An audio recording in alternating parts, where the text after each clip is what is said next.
Sepse mendoj që politikanët tanë lexues që drejtojnë.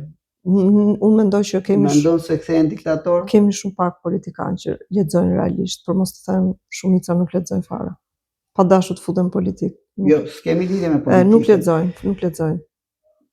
Çdo gjë që ne themi këtu, se unë këtë e them në çdo fillim të çdo interviste, por është e shpjeguar edhe në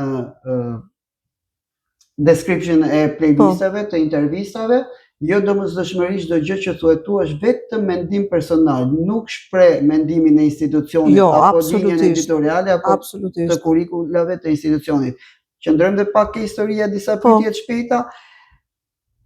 Unë do të them emrin, ti do m'japësh një mendimin e parë që të vjen në mendje. Po. Ahmet Zogu.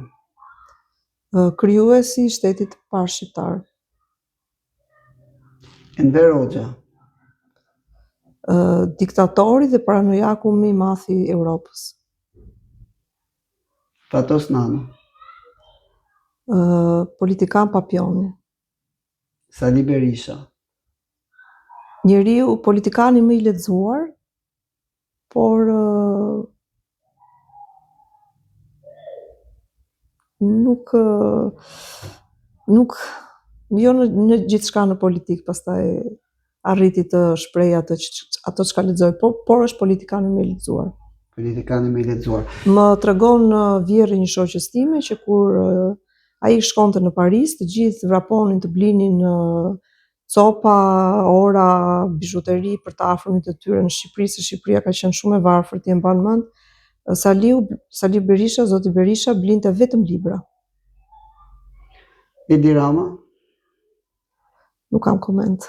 Nuk kemi koment. Të falenderoj shumë.